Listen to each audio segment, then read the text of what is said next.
Hey guys, welcome to our Fantasy Trends product. This is a unique tool that I think is a lot different than anything that's been offered in daily fantasy in the past. It's basically a platform for you to test your assumptions and look at different angles to see if they've historically led to value on a specific daily fantasy site for a specific sport in the past. So we have a huge database of historic salaries and performance data that we're leveraging to understand if a particular trend does indeed offer value. So right now we're looking at pro trends right here. These are trends that I and CSU Ram 88 have created. So we're looking at just specific angles that have historically been profitable in the past. You'll start by creating a trend. You can click this button at the top here. You'll be asked to name the trend. You can just give it a generic name if you're unsure what you're looking for and then change it. So you pick your sport, you pick the position, and then pick the site. So right now we are doing MLB and hitters on DraftKings, and we'll just call it test trend. And after you click that, you're going to be taken to an area that will have a whole bunch of different filters here on the left. So these are all different stats, team level stats, stat splits, points per game, a whole bunch of different Vegas information that we have, Vegas data, line movement, money line percentages, weather information. So we'll just do a simple trend on the stadium.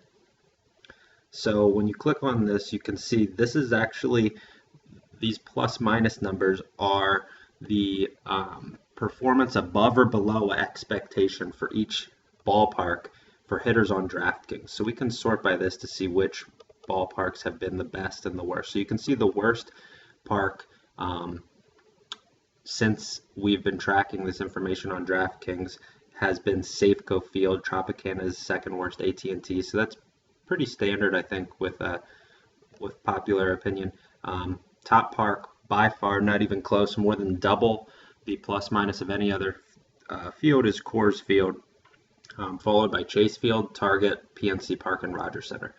So if we wanted to create a particular angle or trend on a player, we might say, okay, I want to be notified when one of my players or a player is in one of these top 5 parks historically on DraftKings. So we click those and click OK.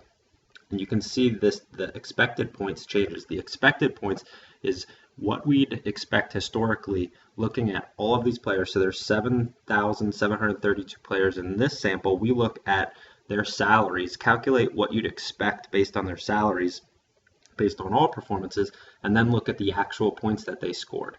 And the difference between those two is the plus minus. So a higher plus minus is better, it leads to more value.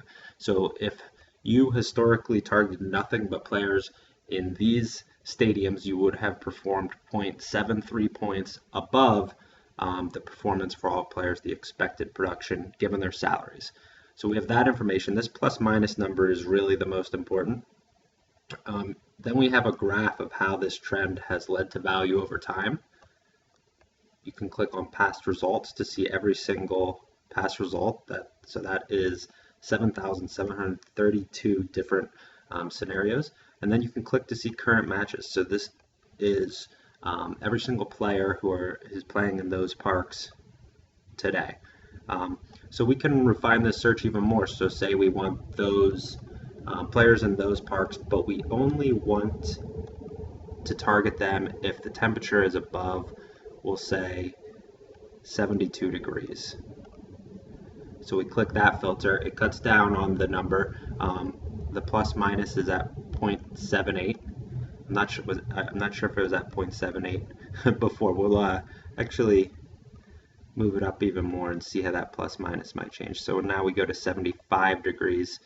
Okay, and the plus minus goes up a bit to 0.82. So obviously hitters playing in warm weather generally score more points, and they've historically led to more value on DraftKings.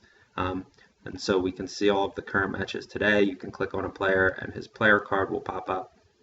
There's a whole bunch of really cool things you can do, but this really just allows you to test your assumptions and determine if something not only leads to greater fantasy production, but really if it leads to more value and how much value on the daily fantasy sites, because if the site is compensating for that factor in their pricing, it won't lead to value, and we can find that out immediately, which is a really cool thing.